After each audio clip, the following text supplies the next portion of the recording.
Everyone, it's good. We have a full house today. Lots of controversial issues, huh?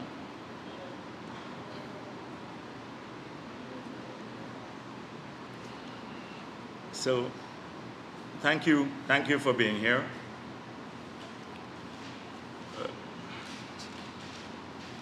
The APNU has been struggling to find its footing, largely when confronted with the core question, which is whether they have a plan for the development of Guyana.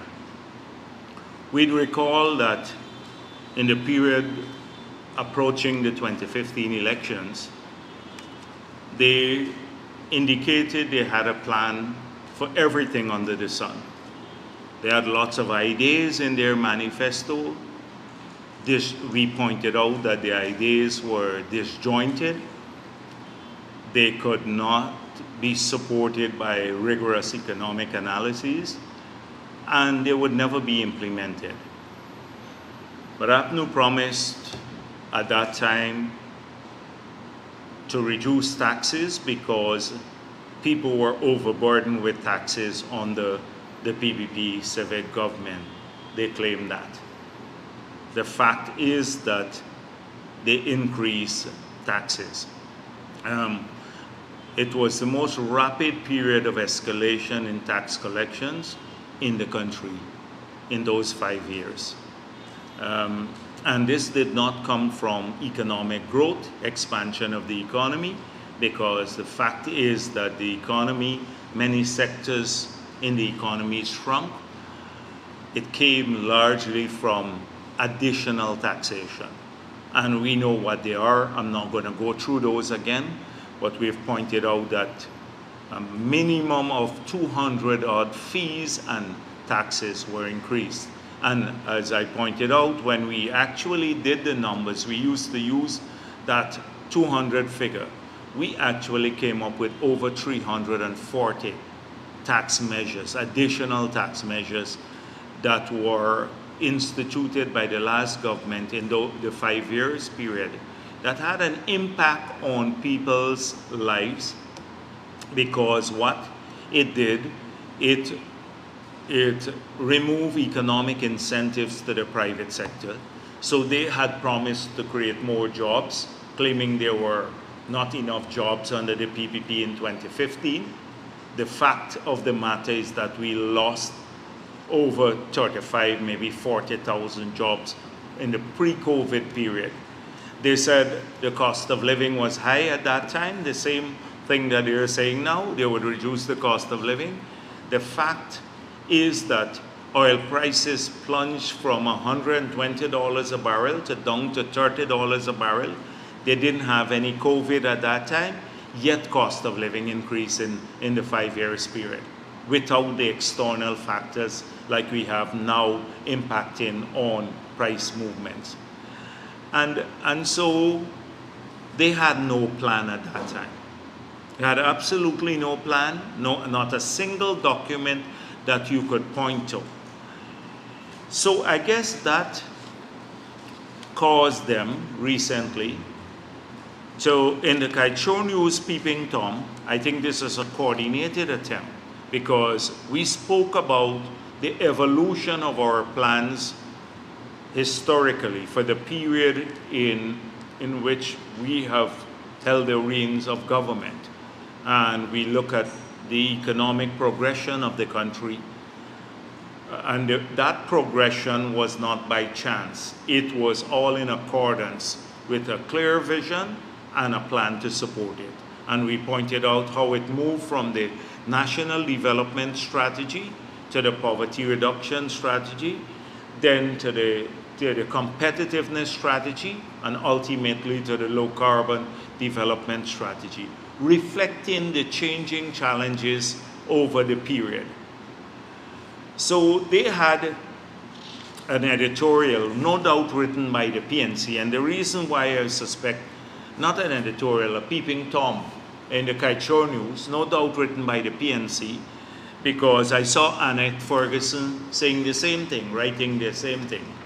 The PPP Civic has no national development strategy or plan to guide the development of our nation.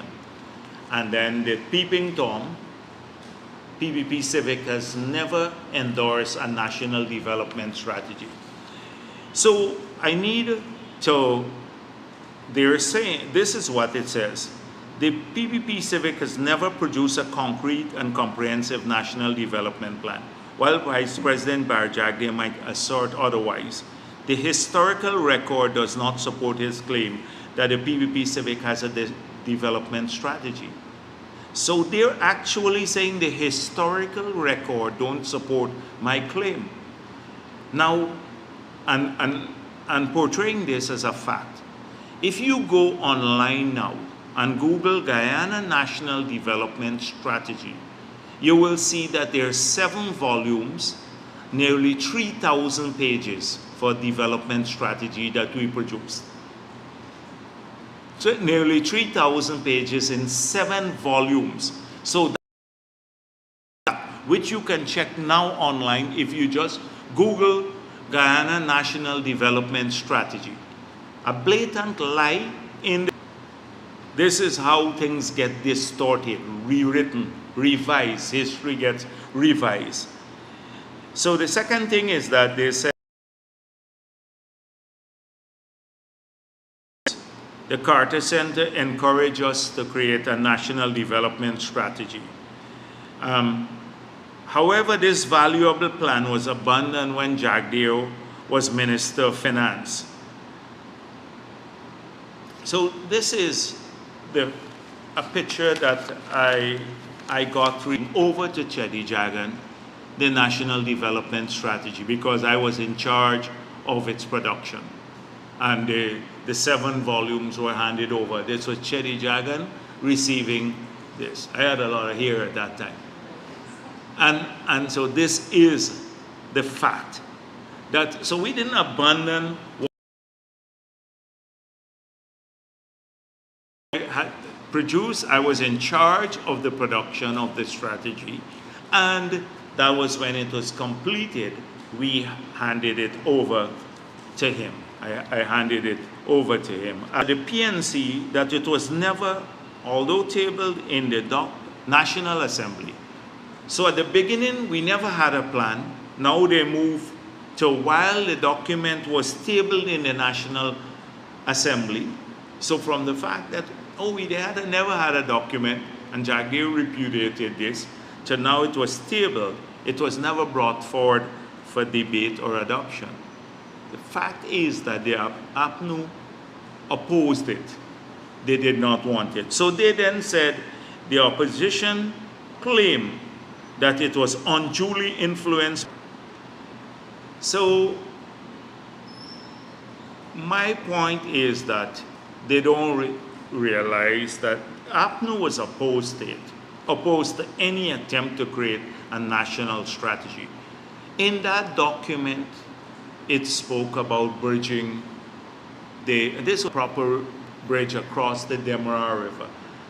A lot of the highways we're doing now were all reflected in that plan. It's a comprehensive plan. Our ICT, we did not have the resources over the period to implement all the measures in that national development strategy, because we had to deal, if you look at one of the volumes, we had to deal with macroeconomic stability, and there would have been no viable economic macroeconomic stability. And what was the biggest bugbear to achieving that? It was the debt overhang. That when you were using nearly 100% of your debt, your revenue,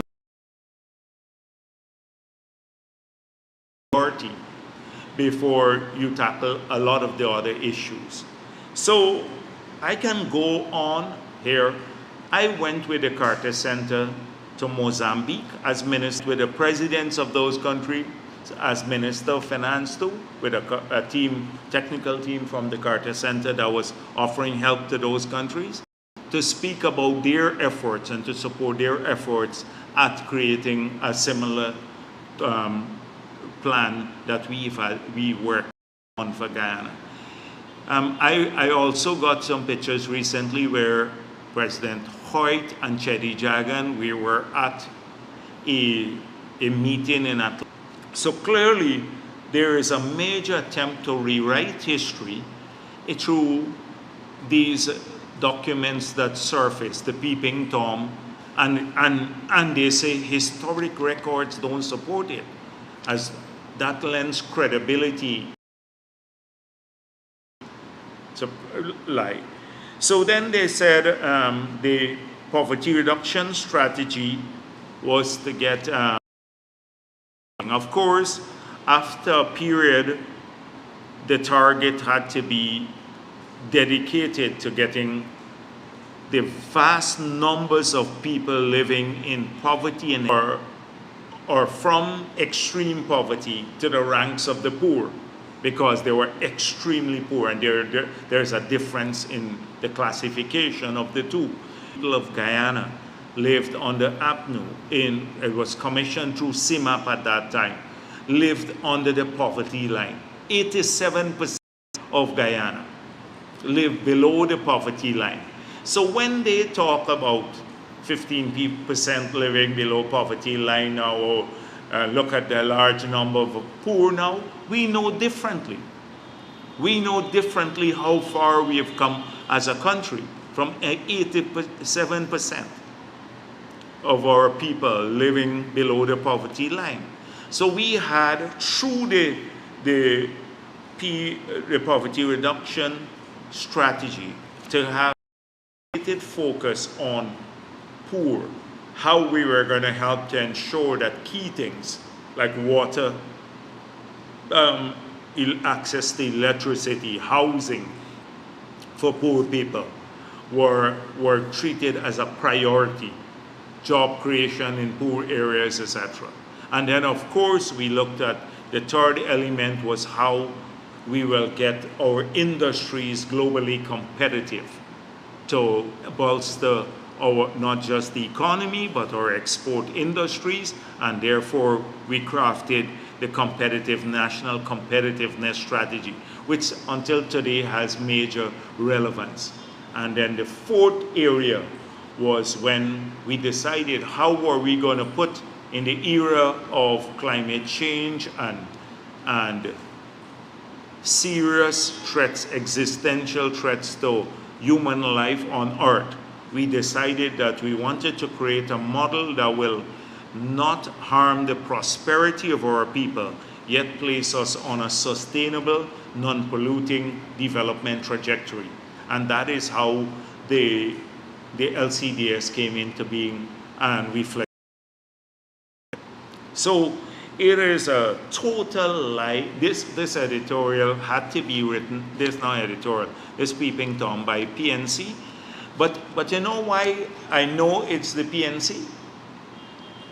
Because this is what it says. In stark contrast to the PPP Civic's elusive pursuit of national development strategy, the APNU AFC coalition took a more proactive approach. Proactive. During their time in government, they unveiled the Green State Development Strategy.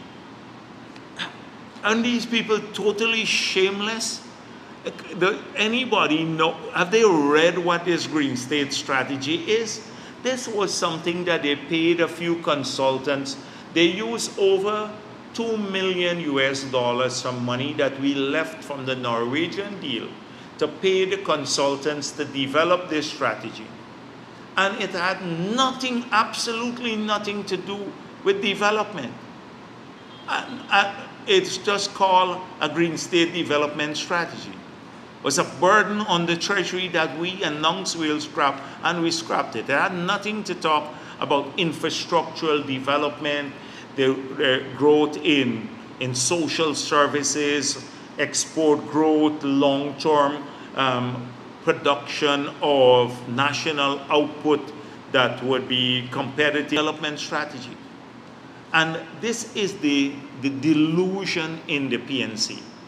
They have no plan. So again, when confronted in Washington, or yes, it was Washington, when they were there recently, with their plans for the future and in any sector, oh, we'll get back to you on that. When they were asked about evidence of discrimination, they mentioned a couple of people, Doreen Bess and others, and oh, we'll get back to you on that. We don't have the evidence here, we'll get back to you. The wishy-washy nature of their positions.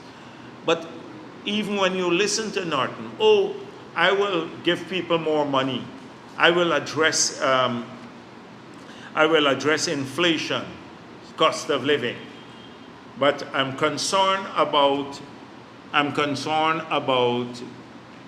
the overheating of the economy. Well, he doesn't use those terms, but I deduce that as one of his concerns. That is deductive reasoning, and he's concerned. They're too more and yet achieve lower rates of inflation, and spend not on the sectors that don't push the growth in consumption demand, which is an import demand. But if you spend on those sectors, you tend to have, because there's a greater coefficient for imports, you tend to push inflation faster. Those are the areas he wants to spend in, outside of the sectors where we are spending more on, that builds productive capacity for long-term growth, future growth, which in turn kind of impact on cost of living and people's term approach. So this is pure nonsense, and they're struggling with it every week to talk about a plan. They have no plan, absolutely no plan. Their manifesto that they spoke of. So now they have to run down efforts that we have had to try to say we had no plan. But we have a plan. Last week I said to you, you name the sector. If it's for energy, both from a climate perspective in reducing carbon emissions, and solar, we're working on the mini hydros and now mini solar systems. We have the gas to energy project going. We're now adding to that the project for manage the sector in a modern way and cost. If you go through any sector, I'm not going to repeat, we have the sectoral plans. I can tell you about them. I don't it out in our documents. They have none of that. You can't run a country with these wishy-washy positions. And that's what they're struggling with. So Norton goes on to say, ordinary people have nothing to show for PPP civic 3 years in office. So the thing is that over 50,000 more of these working on the APNU. Over 50,000. I'll challenge you to look at the numbers. Starbucks News always used the question, how are you going to get to 50,000? I can go through it sectorally to tell you about the job people working. Ordinary citizens today, the children, I don't want to go back, they have back their money. The army, the public servants now are getting 37 billion, getting 14.5 billion more, and he's saying they don't have anything to show. About 30,000 people have a plot of land that they did not have on the APNU. Thousands of others have a house now through the core homes. He speaks about nothing to show for it. So this is, I don't want to talk about the roads and all of that because that impacts on communities too, but those are the investments we're talking about. So this here is a lot of nonsense. It's APNU struggling again. APNU struggling again to lying to the people of this country. You just listen to them, and the outside of them, when racism, they use racism as a tool to divide our people. Outside of that, they can be very animated around that, because They're grown so accustomed to peddling their lie. But outside of that, they're very uncomfortable. They don't have no mapped out plan for anything else. So you can have Patterson tell you how he would have done something in the past. But when he was there, he couldn't get the bridge built. He had a twisted bridge to land somewhere else. He legally took the money, illegally went to cabinet and got the approval, all of that sort of stuff for the award. And I think he's charged for that now. So I just wanted to talk a bit about this Troy issue. Now, I said last week that the ministry should deal with the Troy issue totally because they have all the details and everything else, and you should submit any questions you have to the ministry on that matter. So I've seen subsequently an editorial called The Great Escape, and from the Stabroek News. And then my dear friend, the GHK Lal, PPP royalties. So I started digging a little bit into this because I wanted the ministry to deal with it. I have lots of other things to do. So what struck me about this editorial is that it mentioned Nigel Dharmlal, Vikram Bharat about resigning.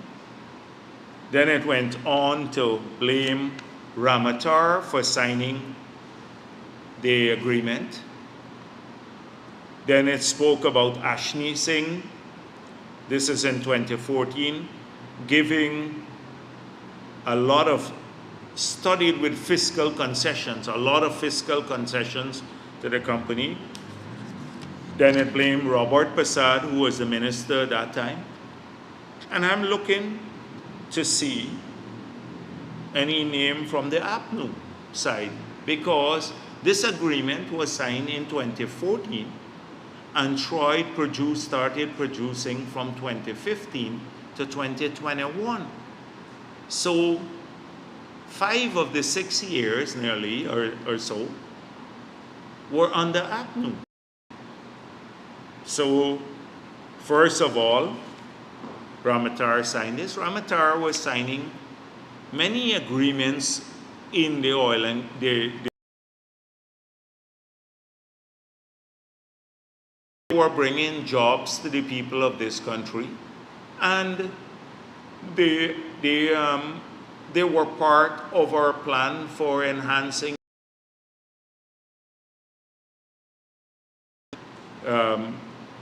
sector. So what's wrong with that? Because this was done for many similar deals. They said the agreement that Ashni Singh signed was studied with concessions. Now you have asked here, Kacho News, about all of the agreements. Troy agreement has any other concessions that the others didn't get. I didn't check it, but I can almost put my head on the block that Ashni Singh would have gone with the standard agreement that everyone in the sector benefited from at that time. All the other goal.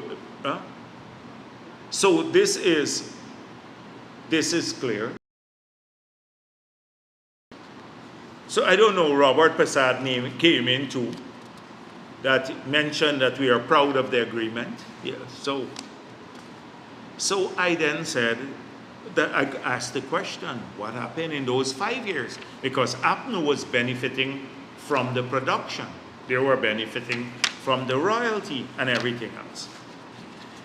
So I called Ms. Thompson, who was the general manager of the Gold Board, about an hour ago, less than an hour, 30 minutes ago. And I asked her, what? So when did they not pay the royalties? Which years did they not pay the royalties? So she 5,639 ounces of gold in royalty that they should have paid, that they did not pay, equivalent to the value of Ghana dollar value of over $1.5 billion. So that's the bulk of the money already there in unpaid royalties in 2018. There at that time, or who was in government at that time. Now, the fact of the matter is that the money should be paid to the government. Forget where it has to be paid. Gold Board, the GGMC, or the Central Bank, or the Ministry of Finance. But APNU was in office, and they failed to collect a royalty of $5,630 million US, or 1.5 billion of the outstanding 2.6 billion in Troy that Troy has to us. 2020 again, they didn't pay royalty for 879 ounces. So that's another 1.6 million US, or 349 million Guyana dollars. So that takes you nearly to about 1.8, 1.9 billion of the 2-point-something billion dollars. And so most of this was in there. And then in 2021, it was just $1,581,000,000, or $1 million US dollar of royalty that was not paid. 1 million US. So all of the outstanding liabilities mainly were done on the APNU period. And yet, this editorial blames, so it got Nigel Darmlal name in it, suddenly he came in, Vikram Bharat, Robert Prasad, Ramatar, Ashni Singh. It's disgusting, disgusting.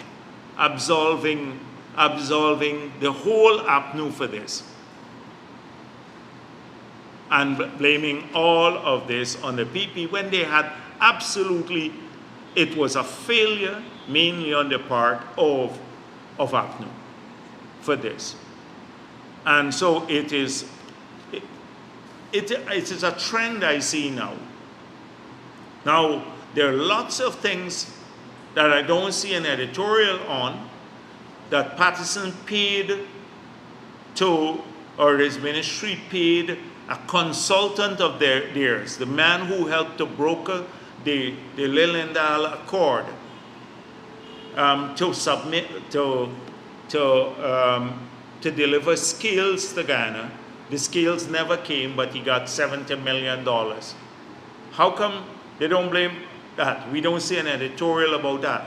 But Patterson gets invited to the Moray House Forum. He is now one of the new fellows there. This is, I can go on. How come they're not so concerned about the failures of government at that time?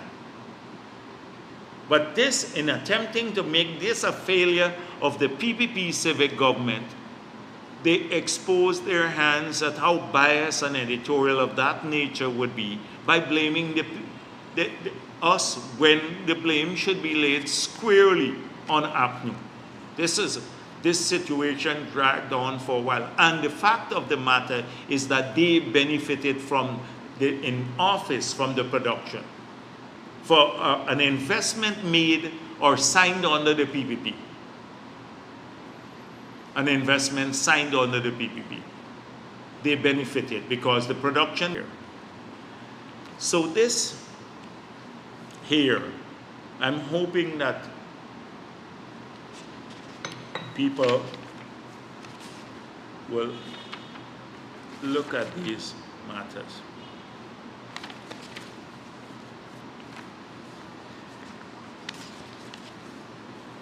I want to talk a bit about the oil and gas sector now.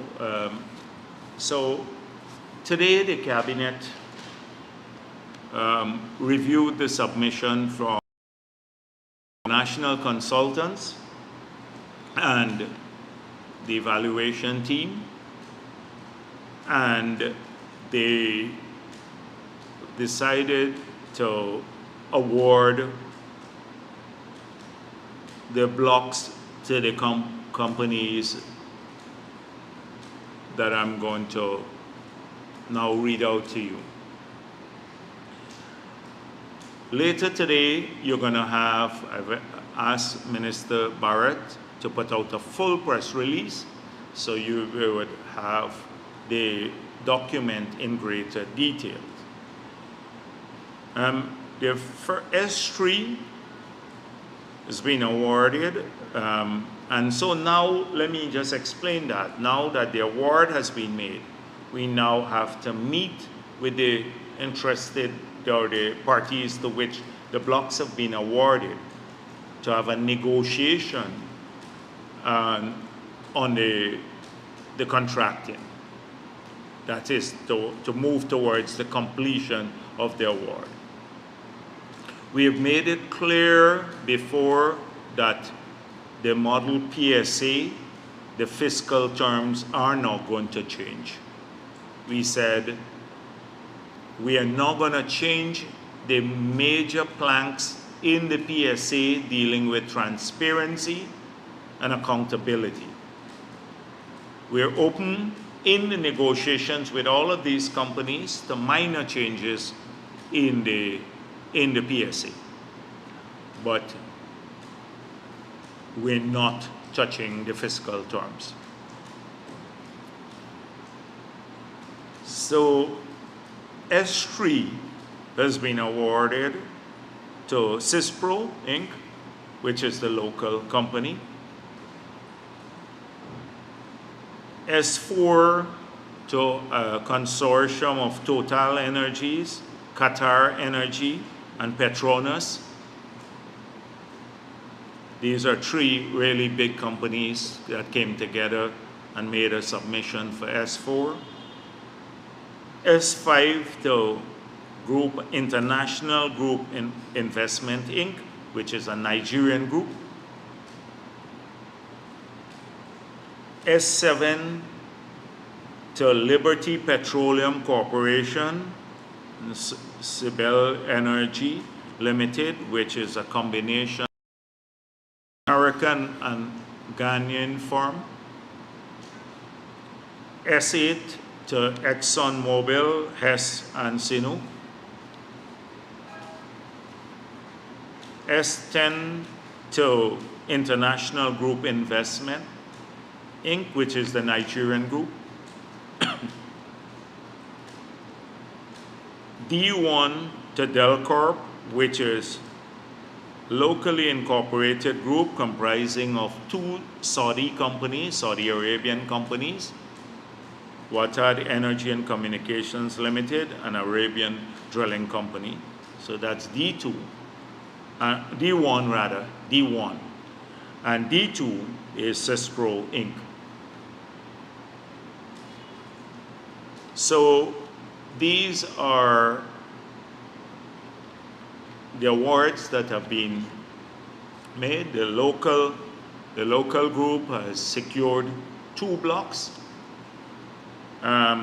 in a very competitive environment.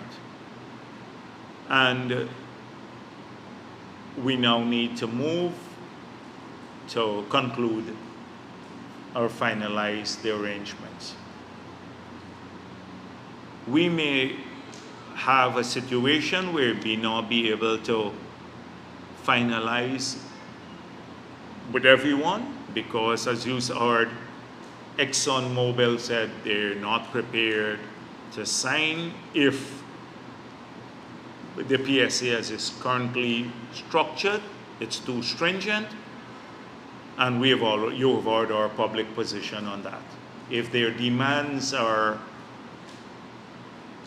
extreme, then we will simply not proceed with the signing in that regard. We've been told that everyone has confirmed that they have the resources to pay the signing bonus, which is $10 million for each block in the shallow, and $20 million for each block in the deep, and there are 2 blocks in the deep. So for any of this to move forward, at a minimum, these companies have to meet that requirement.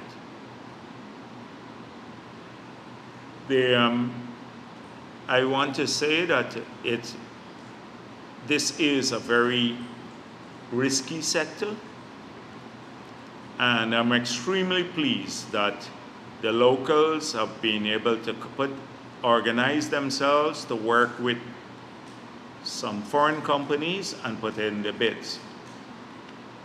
They're actually doing something. We can have people sit on the sidelines, particularly I need to mention Glenlal, and speak about how lucrative this sector is and how much money you will make. It's a gold mine and all of that, but he's unwilling to risk his money. These people are willing to risk their money in exchange for potential rewards that we're not even sure, because as I said before, it's a risky business. We have seen one group spend $500 million and now not being able to recover that. $500 million and without them being able to recover it because their license, their prospecting license expired. So I was hoping that he would have, since he feels so strongly about the sector and ring fencing and under fencing and over fencing and all kind of that he would have the courage to actually do something like this, put in a bid, that he would have had the courage. But people like him thrive on half-truths and ignorance, total ignorance that's reflective of his positions every single day.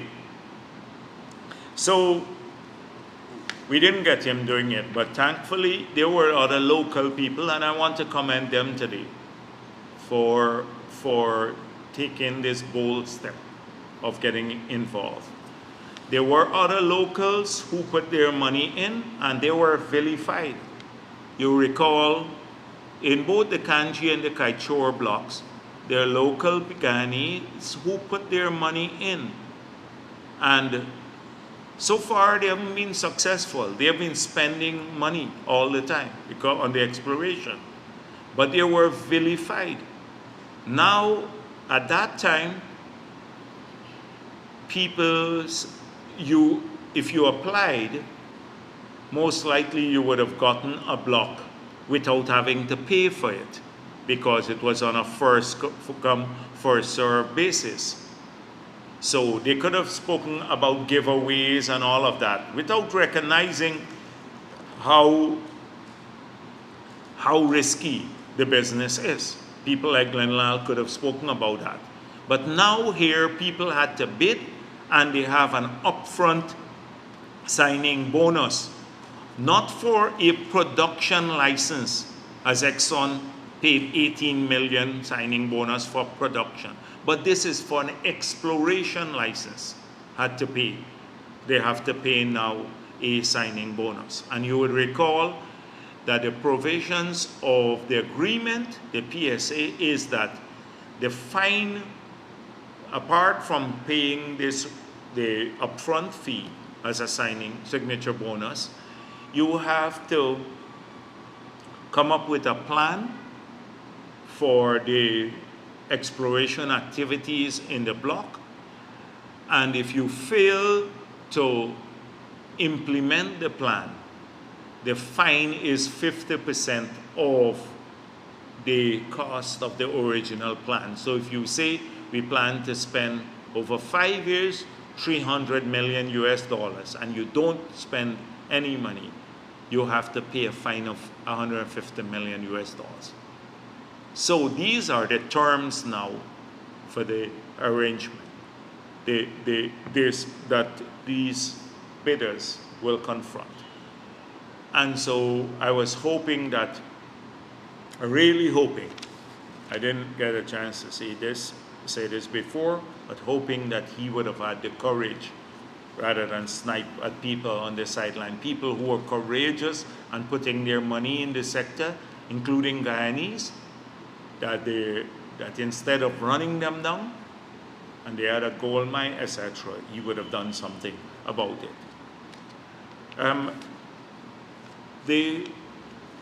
Recently, I've seen a lot of public reports globally and here locally about the recent takeover of Hess International by Chevron. The fact that Guyana is mentioned almost in every one of those international news reports demonstrates how far we have come and the importance of the growing importance of our country in the market for global supply of crude oil. And the fact that Guyana is an attractive destination for investments is something that we should all be happy about. We should all be happy about.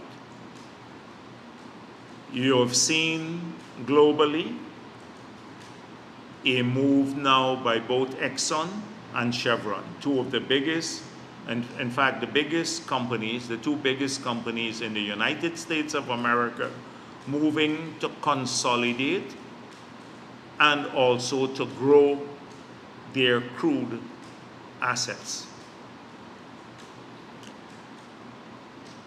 And they're doing so, and they're investing more and substantial sums of money too in acquiring new assets because they are calculating that the global demand for fossil fuel will stay with us for a long time in the future, contrary to what we believe or what's being pushed for.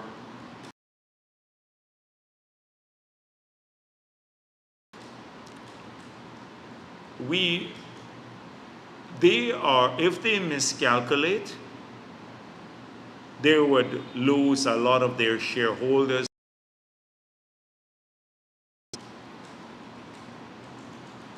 But the fact that they're doing that is we have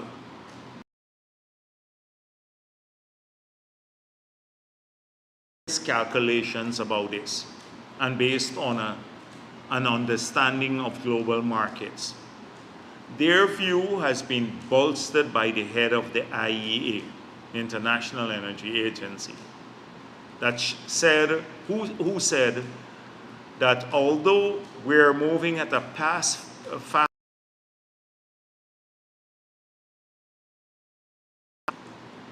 the demand, there's such a robust demand for energy now that fossil production or demand will still remain high and is growing basically because renewables cannot be introduced at the scale and pace to offset the growth in global demand for energy. So this is coming from the IEA itself. And I hope that when well, he wouldn't understand that. But when we talk about this, all of the people who are talking here about, oh, the end of oil, etc., they should look at this, and that we should not really be moving forward in these investments, or investments would be stranded and all of that. That they should look at the global market. So we're pleased that two major US oil companies here, these are big companies. We believe they have deep pockets and they can fund the investment move us to peak production in at the earliest point in time. They're investing in other parts of the world and other countries have to go to, and the market is still not that friendly raising capital. So we believe that Chevron, we have examined Chevron carefully, and Chevron will be a good partner too in Guyana. We have checked the agreement. That issue was raised, the carbon sale agreement with Hess, and that remains intact. I saw a letter, this issue, and we've been assured, my staff has told me, we have reached out and we have had all the assurances that the deal is intact. Secondly, that letter pointed out about the collapse of prices in the voluntary market, and that should better. And the difference between what we got, it should tell you how much at a premium we sold our credits for. We should be proud of as a country.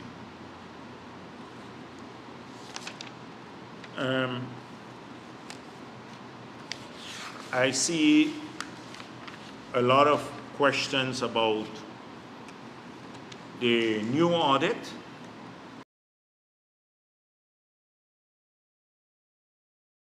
As before, I'm not going to speak about details of the audit, nor the, except to say a couple of things. So the Stabroek News ended, I don't know if it's an editorial, its position on this report thus far. October 21st. It might not be an editorial, it might just be a story. And I'm thinking that clearly there is something wrong in our communication.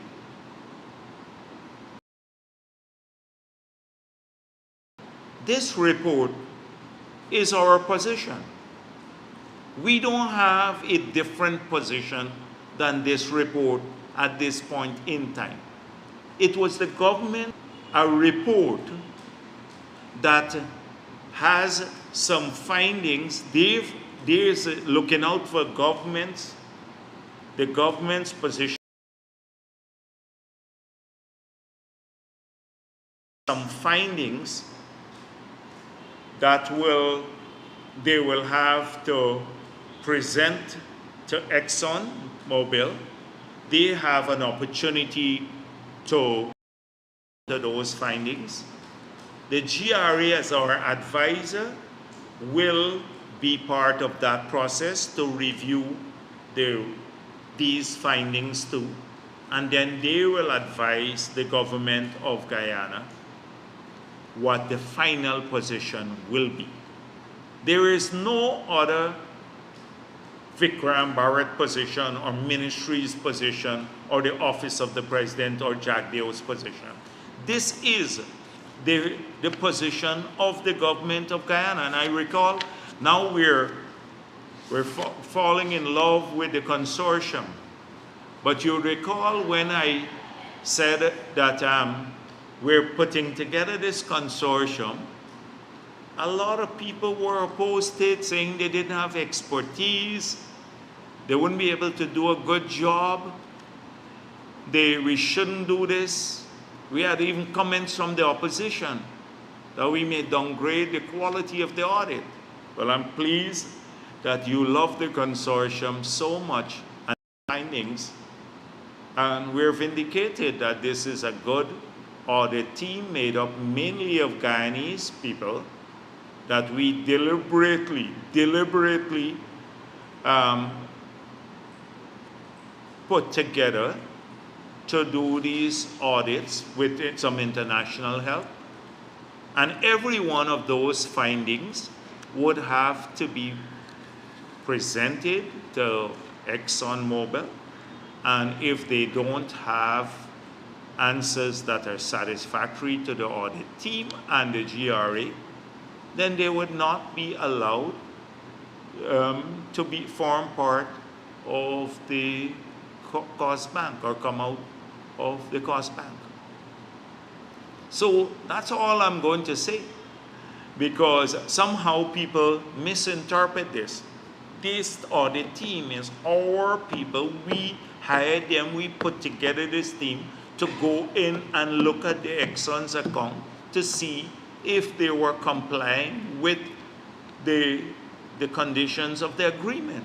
And these are their findings, which are our findings, because we hired this group. So to the extent that they find adverse things, that was their purpose, that was their job. The government should be commended for not interfering with their audit or telling them, oh, don't accept that, or constraining their audit. So I'm hoping that that understanding will exist, that we hired a firm, they presented, they finished their audit, you've seen the audit now, those at this point in time, that's the government's position, then they would have to give Exxon, as like with all draft audits, you have to give the company that's under audit an opportunity to respond. Well, if they give reasonable responses, the audit team will then advise on how we address that. The GRA will be part of that process, and then they will advise us.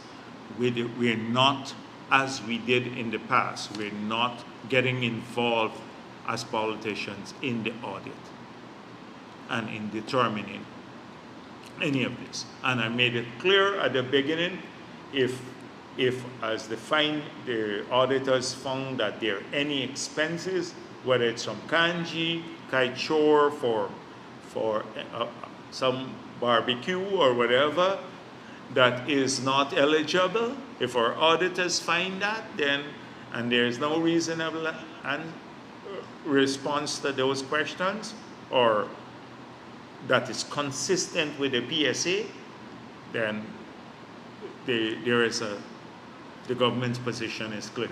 It will not form part of the cost back. Of course.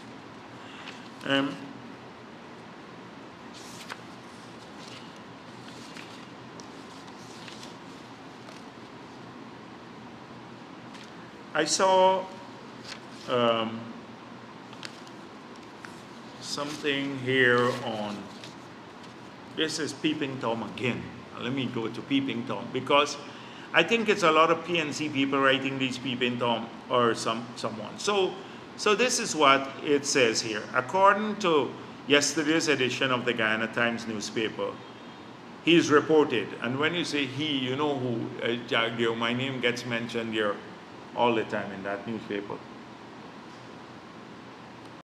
to have told the country's diplomats that the government is cautious about entering into long-term purchase agreements to address the country's economic electricity woes.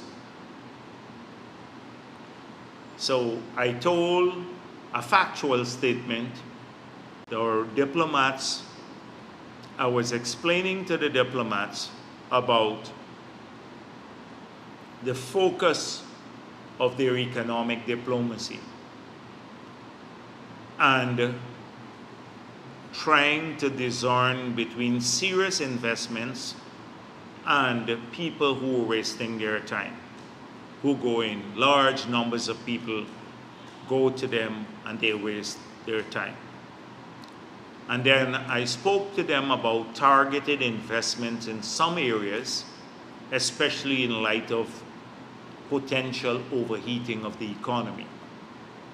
So I was explaining the energy mix of the country and gave details because they hear a lot. They may read some nonsense in the Starbuck News about the gas to energy project. So I went through it in great detail, giving them the numbers as to why it's feasible and how it will address the electricity woes of the country. I explained to them, but before I tell you what I explained to them, it comes back to this. So he's saying that, implying basically that I am pushing a Myla Fall, which is a controversial project. The project is not controversial. It was clear. The Norway study showed on the APNU that it was the best project. APNU killed it for political reasons, not economic reasons. They lied about the project. They lied about the debt. Glenn lied about the debt. He lied about the hydrology risk, no water there, etc. Lied about that in his papers, incessant. The same way how he carries this blunt, like one-pager for on ring fencing. He used to carry the same one-pagers for the Marriott Hotel, for the Berbice Bridge, for the Amila Fall, all of them, when they turn out to be projects that are essential to the development. So what we see now in his newspapers, blunt, etc., in those one-pagers, used to be there for Marriott and everything, and a bunch of lights. So we can't focus on that too much. But he was, the person who wrote this is saying, how is it that Jagdeo is saying now that they're the same model, which is a power purchase agreement for Amila's Fall, right, the power there, and not want to do a long-term power purchase agreement for people supplying emergency. So he told the diplomats no long-term power purchase agreement for emergency power, and he's saying now they will do a long-term power purchase agreement for Myla Fall. So he must be lying, or is this inconsistent?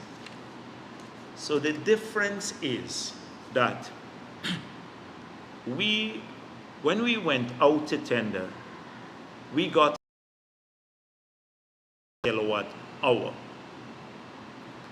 all inclusive. That is for transmission of the power down to the control center here in Georgetown. So that includes the transmission mains. For the capital cost and the recurrent cost is water. So the full cost, power delivered to us at 7 cents per kilowatt hour.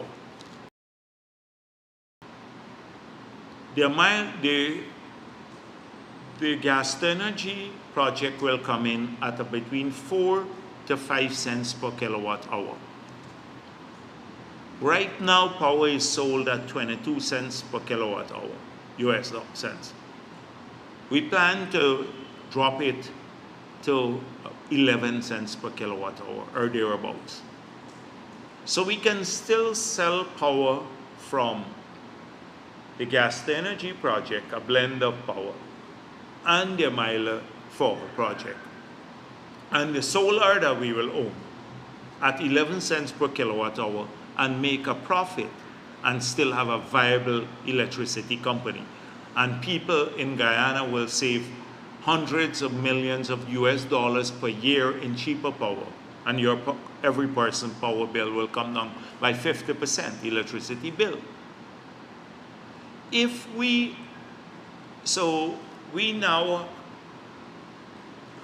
The gas-to-energy project will come in 2025. Emergency power suppliers now are coming in and they want a 5 years deal or a 10 years deal. They're coming in with fossil fuel engines. That is burning bunker or diesel or something. And the average cost is maybe 6 cents on US cents on the capital alone.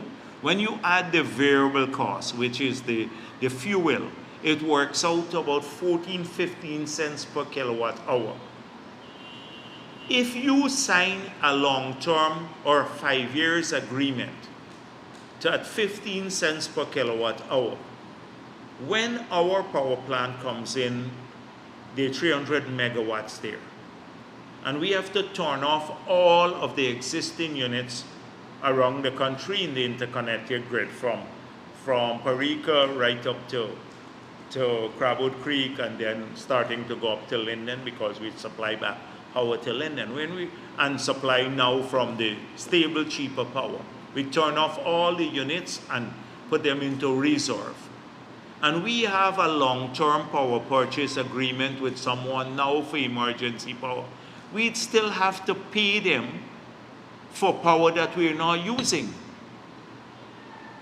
We'd have to pay them at an exorbitant price for power that we're not using. And that is why we cannot tie up for emergency power for the period between now and 2025. We can't tie up long-term agreements, long-term power purchase agreements. Short-term power purchase agreements are fine, but not long-term. So that is why I said to the diplomat, if somebody comes in to you and say, oh, I see blackouts in Guyana, I want to supply power to you. If it's a long-term arrangement, tell them no, we can't go with that, because it would leave these assets stranded and a cost to the country. And not, so the question how I said that there, and then we're tying up with a mile, a long term, which is different. It's nuance, it's context. And this is what, you can't deal with complex issues with Glenn Lal and his likes, the ilks of Glenn Lal. And this is, I don't know who wrote this sort of thing, but it is, I don't know, I don't want to be mean, maybe he just didn't understand. He just didn't understand. But that is a simple explanation, and anybody who has any sense would know that. You don't want to lock into agreement that you have to pay for things you're not using. APNU would do that easily. They would just go and sign it. We're not APNU. We're not going to do that. And that is why we opted. When we look at buying power, there is a proposal from a very important company. They're supplying power now to many parts of the world, in Africa, etc. They'll bring a ship and supply you with the power in a month. But when we look at, they want a minimum 5 years agreement.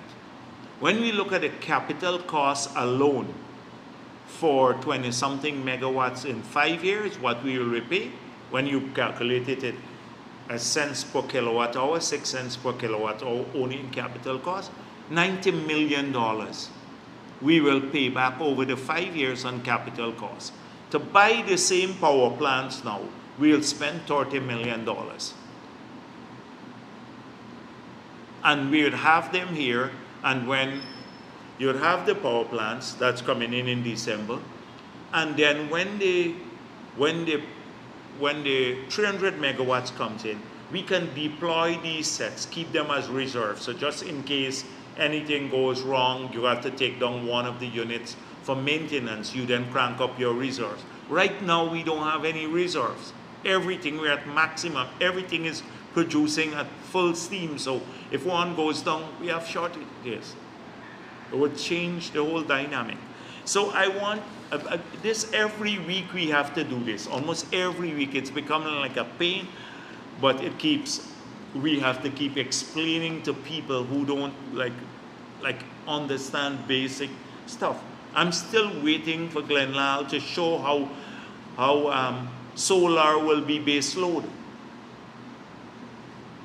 Because he and what's the man named Sanzillo, or your friend Sanzillo is saying, go with solar as base load. I am still waiting for that and the proposal. But can you imagine this?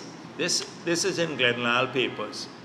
Economics 101 teaches us that investors need stability and certainty to justify large capital expenditure. Imagine Economics 101. So tell Glenn Lal in his paper, it says Economics 101. He needs Economic 001. Right now, 101. It might be complex. Says that you have to have stability and certainty. And every single day, he argues publicly for us to violate these two basic principles: stability and certainty in our agreements, so that would make us unattractive. That is what this article says in his paper, and they should teach him the lesson, basically. I just want to reiterate what we said in our party press statement about the Israeli-Palestinian conflict. The People's Progressive Party has historically been on the side of a two-state solution. We've been pushing for this at various fora. We believe that only through that solution that you can have lasting peace in that area of the world. We believe the Palestinians have a right to live in dignity in an independent country called Palestine with defined borders. And we believe the Israeli people, they have a right to live in security too in their own country.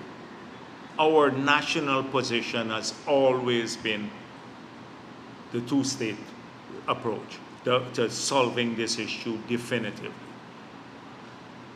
The fact that this has not been pursued by the international community for a large number of years is unacceptable. And we need to return to this immediately with great vigor, the search for a two-state solution where all the people living there can live in peace and dignity.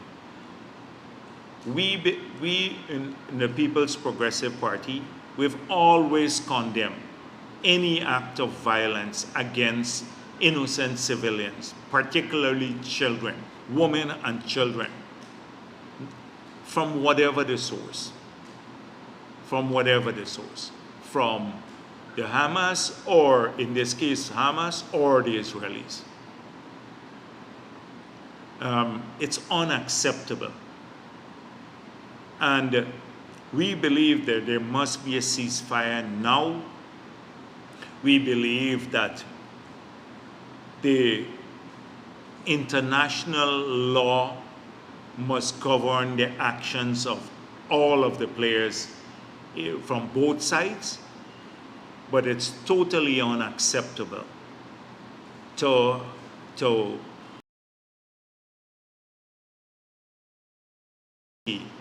and starve people as part of a collective punishment.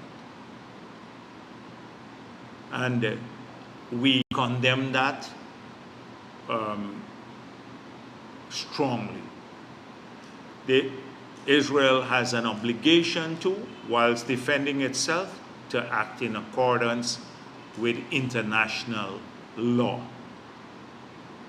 And we support the statements issued by CARICOM and the UN Secretary General and many others who have called for the things that I mentioned before. An immediate ceasefire and a compliance with international law, and the return immediately to the search for the two-state solution.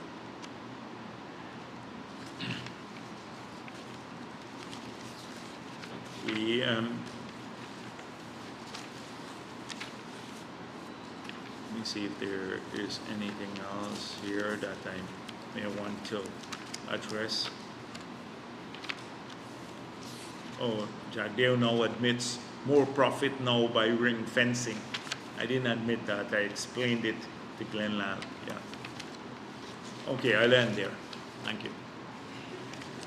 Okay.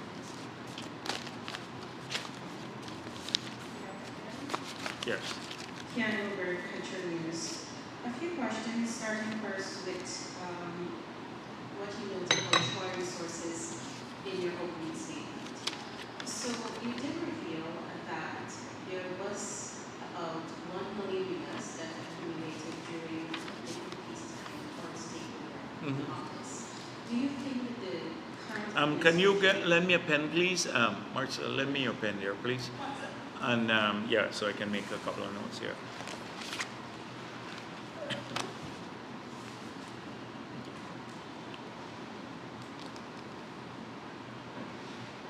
Yeah, go on. Yes. Do you think Troy. The criticism by some, and particularly GHK Lao, is fair to say that the government dropped the ball? Because while the APNU is to take some of the blame for being negligent in allowing a lot of that to accumulate, PPP also dragged its foot in not taking a proactive stance on the matters as soon as it got into office, because it did accumulate to, as you said, 1 million US. Yeah. I noticed that you pay a lot of attention to many of the stories that Hydra used to carry, and I wanted to know if your interest was piqued by some of these stories we've been carrying on Suriname. For example, we did a story which showed that Suriname does not allow oil companies to recover their interest on loans, period. That's not recoverable. But the situation is different again. And we have carried several stories advocating for government to cap interest rates. And I do know your position, but do you think there are any advantages to what Suriname is doing? Yes. So we had our advisors look at the entire spectrum of competitiveness as a country. And competitiveness is defined not just by how much you take out, like their royalty in this case, or the profit share. It has various other measures that will impact on the finances of a company. So the mere fact that you ring fence at a lower level, not ring fence, you reduce the amount for cost recovery, right at the beginning to 65% has an impact. The 10% tax has an impact.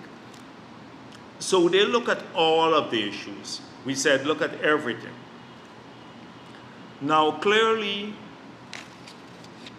from that analysis, they pointed out that our regime, for the future, will give the country a total take of over 60%. Over 60% of the production operations of the oil and gas company, and that's within a competitive range. If you keep layering on everything, then you run the risk of not being competitive or trying to pick and choose one element of a regime from one country without looking and comparing it with the overall regime in that country compared to the overall regime here. So we have an overall fiscal regime in Guyana now. Compare that with the overall fiscal regime in Suriname. And then you will see that we're very competitive in terms of national take in our total regime.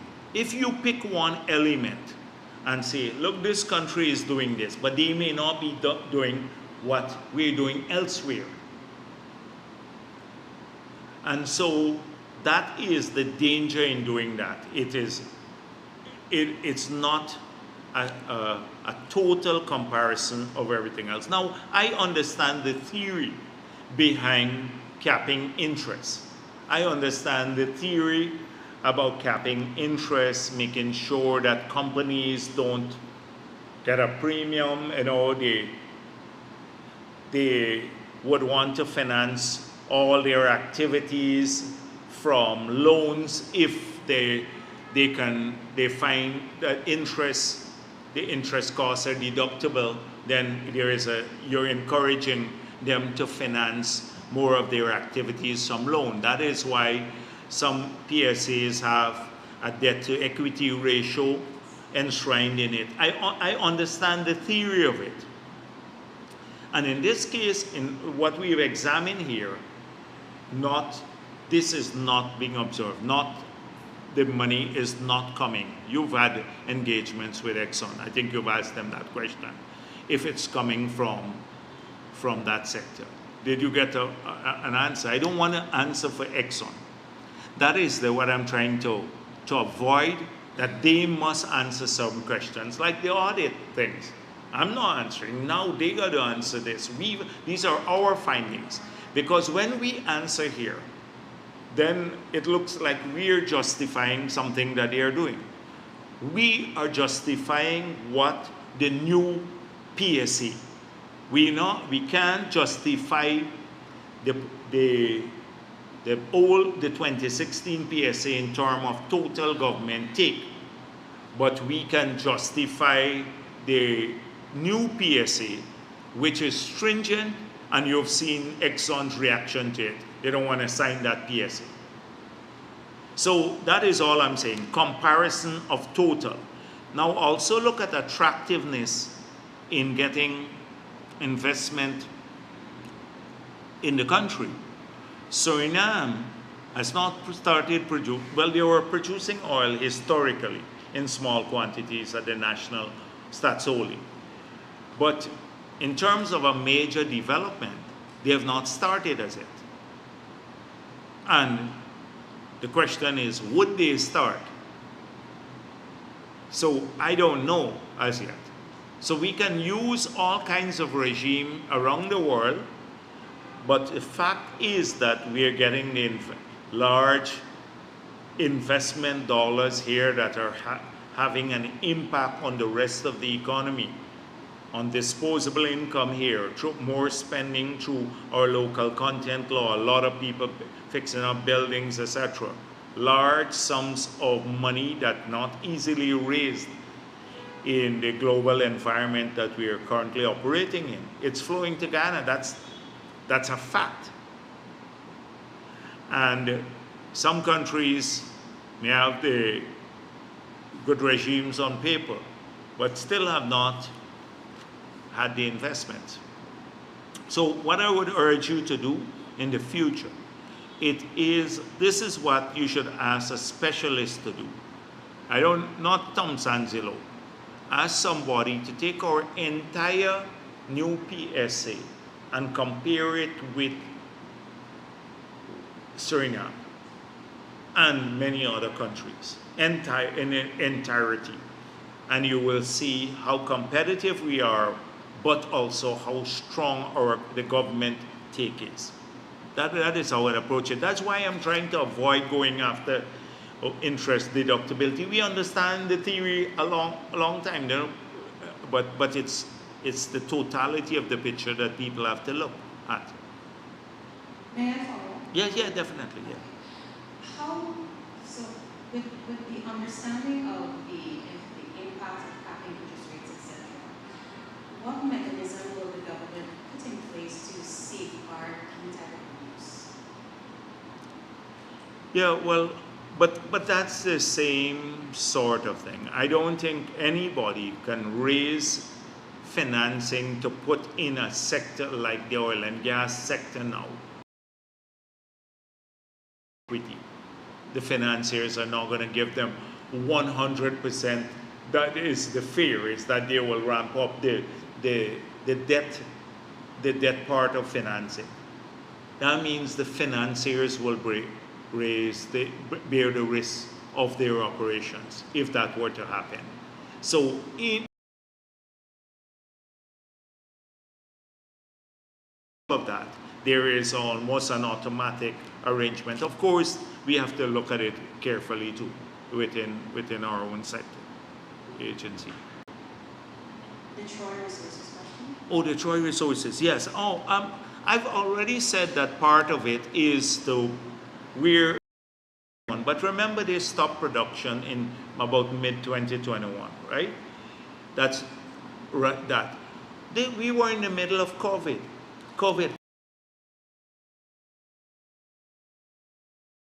After 5 months of this attempt to steal the elections, we came into office. We were faced at that time, the country was locked down. You had a law locking down. People couldn't come on the road. Tens of thousands of people had lost their jobs.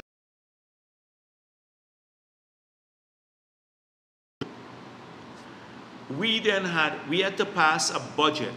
At that time, because I had responsibility to produce a budget for the country because there was no budget in 2020. In 4 weeks, I was told by the staff at Ministry of Finance when they came from mid-year, and then you present it. That's when the circular goes out, 6 months. I said, we're doing it in 4 weeks. In 4 weeks, we prepare a budget, we table it in the parliament, and then had to pass that budget. In 4 weeks, just put yourself back, go back a little bit in time. A new government, country locked down, people now working, the COVID. When we convened, President Ali convened the people from the health sector, the convention center. I was with him. The chief medical officer couldn't get from him how many tests per day we could do. Then eventually we're hearing 40 tests per day. That was the first meeting, 40 tests per day. The COVID hospital, not completed, no beds in it, no oxygen, nothing practically. The building not even finished. Nothing, no. Not enough masks in the country. The PPEs, a few hundred of those in the country. In weeks, we had to tackle that. The hospital, we had to get the testing capabilities. We had to get the budget passed. In 4 weeks, we presented it, we passed it. We then had to get people, we had to start over. This lasted after mid-2021. So I'm accepting that we probably dropped the ball too. But just think about that period. From August of 2020 to August of 2021, when they stopped producing. That was the era that we're in. The last thing you're thinking about at that time might be Troy resources. You're just thinking about keeping people safe and back to work, getting money to them, like the 25,000 grant. We had to go to every home. We're worried about an editorial to come and say, oh, somehow link it. What it's called again? What? Huh? The Great Escape. The Great Escape. And then blame the PPP. Nigel Dharmlal, Vikram Bharat, Robert Prasad, Donald Ramatar, Ashni Singh. And these people signed an agreement, that's standard agreement in 2014, that any government would have done to bring more jobs here. And the bulk of the money took place was not paid in I just said. Where was Jordan at that time? Where was GHK Lal? Why didn't he raise the big stink? And the guy is shameless. I gather he goes to church. This guy is shameless until blame us for the royalty. Look here. PPC government fully to be blamed, fully to blame over unpaid royalty. But that's the integrity he has, or lack of integrity. I had Gulsaran trying to prove integrity now. He has integrity. I didn't see him come back to Gulsaran to speak about the violation of the Audit Act and the Procurement Act. I didn't see him come back, write another letter about that and give explanations for those two issues too that we raised. So that context, people have to understand that. At that time, so yes, we did. And just two questions. Outside of taking a diplomatic approach, has the government approached the USA and any of its other allies for additional support? Venezuela's Our position on Venezuela is in the public domain. We are happy that we could put our politics aside and focus on our country and its sovereignty. The meeting went extremely well. A lot of questions were raised and answers given for approach, and you've seen the statements from the opposition. Everything that we want to speak about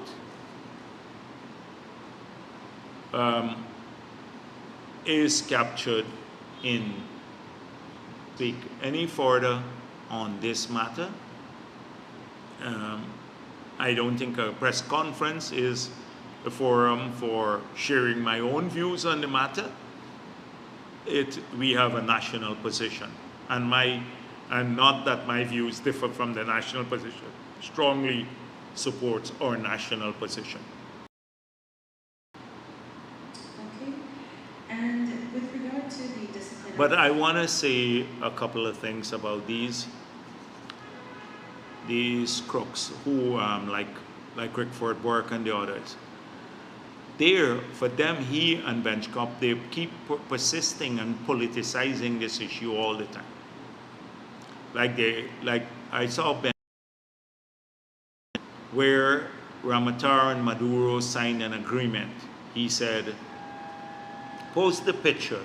Someone sent it to me, and he said that Ramatar, on my instruction, signed an agreement with Maduro to share our exclusive economic zone. If you check the foreign ministry, it's the communique that was signed, which was a communique that's probably in the public domain. Nothing to do with borders. Absolutely nothing to do with border when Maduro came here. And then Rickford Burke keeps persisting on this matter. This criminal Rickford Burke,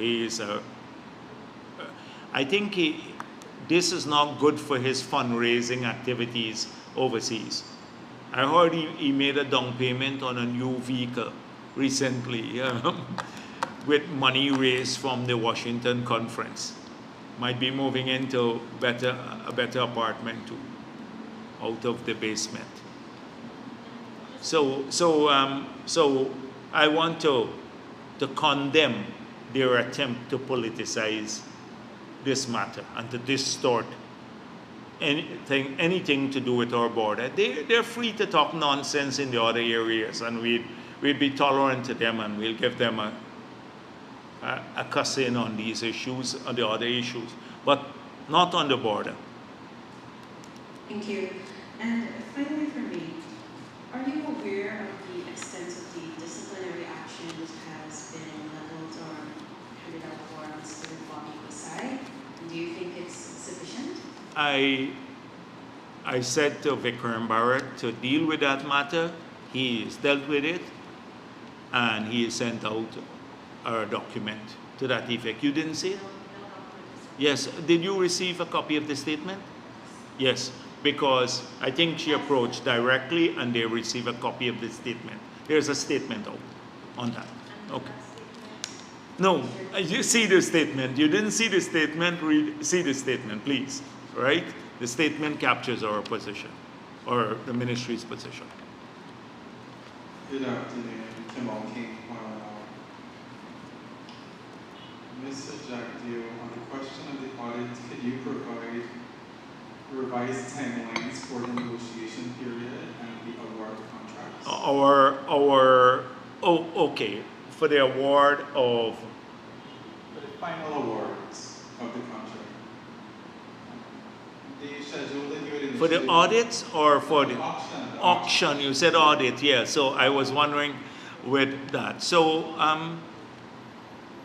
we'd start this in earnest now, but I don't want to put pressure on our people too, because an artificial timeline. They need to do proper due diligence. They may need to make sure that the government's interests are taken care of, and so our lawyers and others would be addressing this. But now the awards are out, so people know. So they would probably invite them in for negotiations beginning next week. Okay, so if negotiations fall through with Exxon Light or any other, would you then move to the next most substantial responsive bidder? If there is a second bidder there, yes, I think we can then move to the other bidder. Okay. There are in about 3 months, Guyana is going to join the UN Security Council. And given what you've just said about what's going on with Israel and Palestine, does government have any specific action it will take there, or you've heard what I said about our role in the Security Council and our presence in the Security Council. The last thing I will do is at a press conference speculate about what we will say and what we will not say. Now we have a plan, and our global position on questions of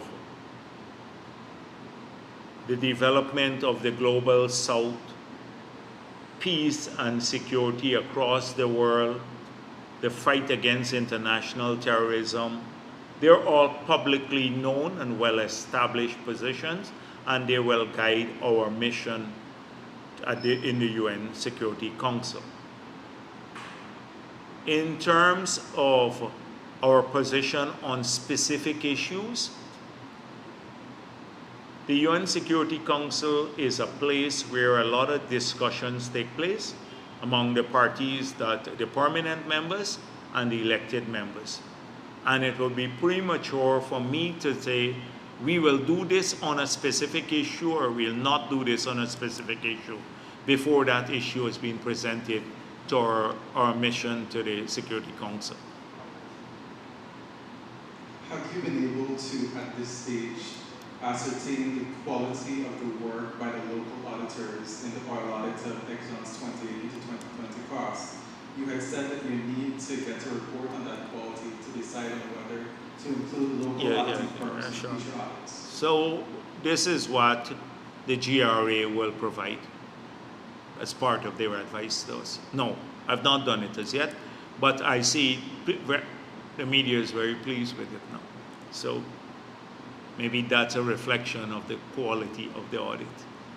Okay, given that the ExxonMobil has now submitted its documents for the Whiptail project, could you say who's the consultant that's assisting with the review of the field development plan and the EIA, and what's the timeline for Okay, that? so I think the consultants who have familiarity with it, the ministry will go with the same consultants. Bayface, I think it's Bayface is the consultant. And then there is another group out of Canada that has assisted Bayface. So they've done the review for most of the other projects, starting from, I think, PIR, when we got into office. Okay, I'm not dealing with timelines as yet. They would take as much time as is necessary to complete the review professionally without having to cut corners. So whenever they're completed, of course we don't want them to take 300 years, but where they'd have adequate time, and then they can come to the government. I just wanted to ask finally about... But I told you on these routine questions too. Please submit them. I spoke with the minister already. If you submit these questions in the course of the week to the ministry, you can get stories, them responding. I've asked them to respond to a number of things in the media and through statements, press statements on these issues. So you can have documented our position. So every time now Kaichur News raises one issue, I'll point them to the release. I'll just go back because it's becoming a bit repetitive for every week, me saying the same thing over and over. And so I'll just get a copy of the releases, all the releases on ring fencing, interest, etc. And then I'll hand it back to you when you raise it at the press conference. So then I don't have to repeat. So that's why we're going down this route. I mean, every time this happens, I mean... You just heard Bayface, you asked me a question, I gave you an answer. I told you the consultants. You asked a timeline, I said, I can't give you a timeline, but I will not, before it comes to the cabinet, pressure them because ExxonMobil wants it in a particular time that we will say to our consultants, you have to get it done in keeping with the Exxon timeline. I don't know if Exxon told you a timeline. Did they give you a timeline? But that's not germane in our assessment of it.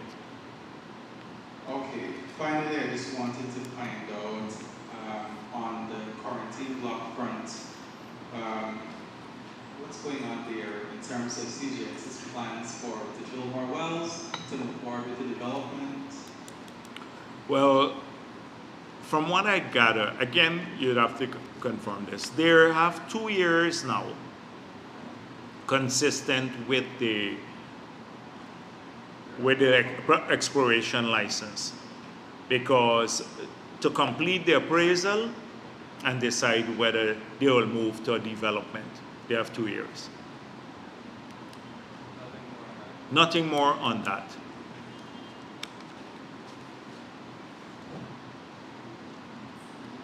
Good afternoon, Trina Williams from the article. Dr. Jagdeo, as the year draws closer to the end, please reflect on how the government has been able to cushion the effects of global economic conditions.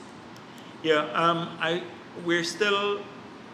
what would happen is that the end of year press conferences are going to be big.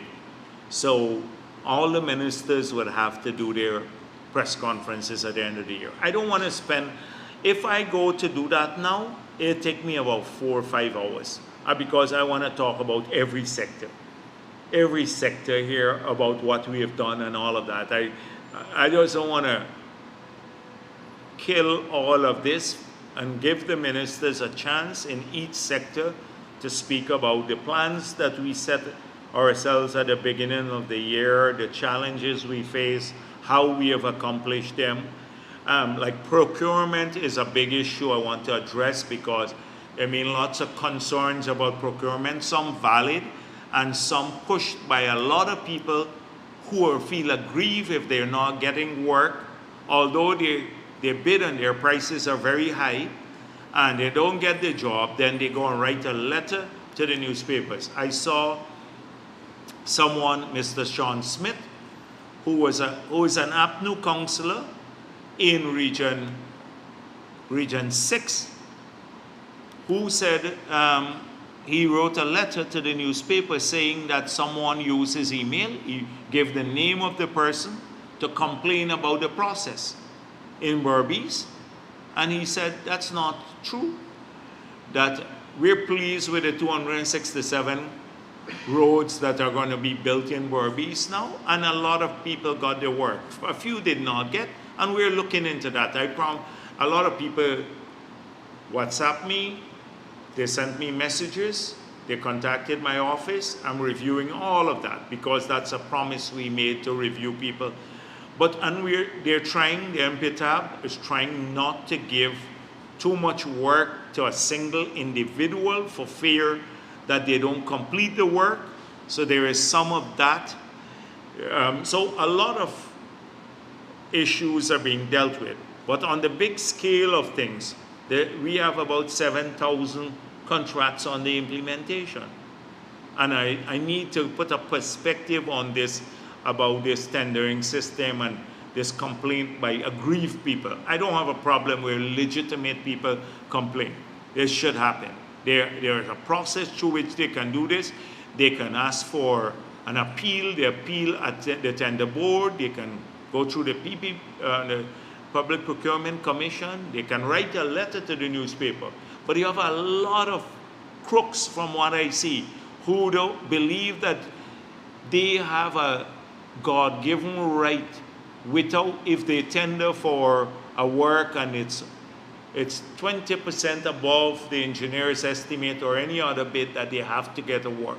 This is a competitive system. If you have 20 people bidding on a job, then the likelihood is that 19 will not get it.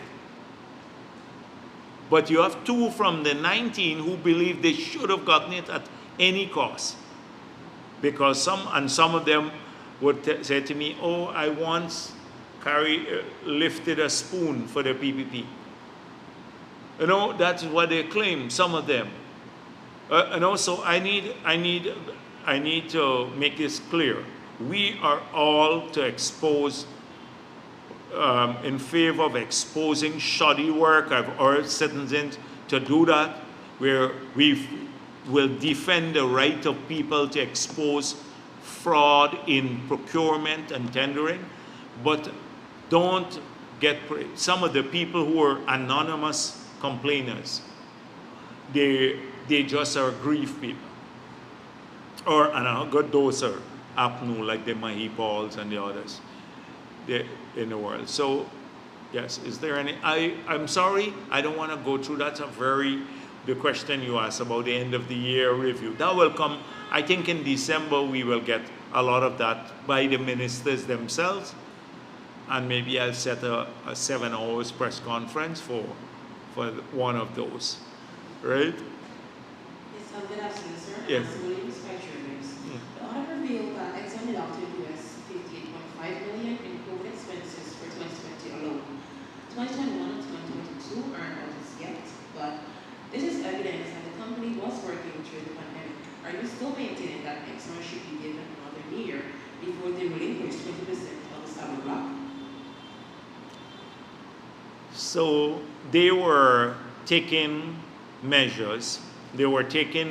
So it showed, in fact, you're saying that you're supporting Granger's extension because Granger gave the extension. We just said you have to supply to us information as to the planned activities and how they were not carried out, where they departed from the planned activities. They have supplied evidence to that effect, saying these are the number of wells in our plans to drill. Here, we didn't get to do all of these. But the extension was given long before we got into office. In fact, a couple days before we got into the office, when Granger had already lost the elections. He did it in July of 2020.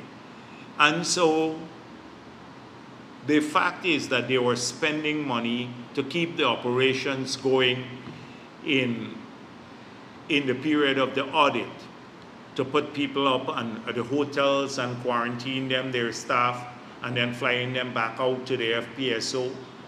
There's a measure that they took. Now, our auditors had issue with their cost and what's provided for. So that has to be the magnitude of their claims, and the veracity of their claims would have to be demonstrated. That's a different story. But what you're saying supports the extension. Yes, please. Good afternoon, sir. Rihanna, Kaiser News. Last week you acknowledged that if the oil company uses profits from one oil block to develop another block, It would be illegal. And Yes. I maintain that position. I repeated it here. They would have to, and the audits now said that they did, and therefore that there'll be consequences to that. So last week I said that. found on the consequences if Yeah, well, the same thing. If you unauthorized, you did unauthorized. You don't go to jail according to the PSA. It just doesn't form part of the cost back. Okay? So it's clear. I mentioned it earlier back in the press conference. Very same thing I said last year. Yes? Good afternoon, Dr. Jagdeo. Good afternoon. Glenn Critic for Daybreak News. The president and the opposition leader have unified on the Venezuelan situation. The opposition leader representing the opposition, is it holistically? Because there seems to be, although there's a unification between the PPP and the PNC, there seems to be problems with the PNC and the AFC. Is Norton representing the AFC, or they're out in the wind with this one? Well, when we attended the meeting, Mr. Ramjatan was at the meeting too, with Mr. Norton. So they were both there, and the sentiments expressed by both of them when they exited the office reflected the national unified position. So I would assume that both parties share that view, the AFC and the PNC. At the meeting itself, it was a positive meeting, and we dealt with the whole issue about the migrants here. And remember, that was the subject of a dedicated press conference by APNU. We pointed out about several things. I repeated much of what I said before about the concerns that they're expressing now were concerns that I expressed in the period when we were in opposition, when APNU had decided to build settlements in Region 1 to settle the migrants. I had expressed the same sentiments that they're today expressing. And that's in the public domain for everyone to see. I think that we are, what I said at the last meeting, that the numbers are not overwhelming in terms of people being registered for electoral purposes. I gave the details of the registration process. They falsely claimed that that was so without providing evidence when asked to do so by Shabral. I pointed out that the number of registrants across the region did not reflect any change from historic registration periods, nor from reflecting the demography of our country in terms of concentration of where people live, the numbers in the regions. So we dealt with that here at the press conference. repeated it there. In terms of, I said that there are categories of people here, and the President reiterated this, that the Guyanese are eligible, and their children and the people who are related to us by blood, that is Guyanese, have Guyanese blood in them, they have a special protection under our Constitution and our law. If they have like a few drops of our blood, they're eligible for certain rights that nobody can deny them, regardless if they're born abroad or not. And not the PPP, not PNC, nobody can deny them those rights. And we don't intend to deny any Guyanese who fled this country and come back with their children. They're now looking for a better economic future here. We don't intend to deny them any rights here. And we pointed out again that the Warraws, these are people historically who've moved across the border. 1 week, 150 come across the border, now on our side, and the next week they're on the other side. So, migrant population, but the Warraws have a right to settle in any part of Guyana. And a lot of them are moved and settling in other parts. We pointed out the difference between those two categories of people and others. We pointed out they asked for numbers and all of that stuff, and we pointed out again that whilst there is a best estimate, that it's even harder than with the Haitians.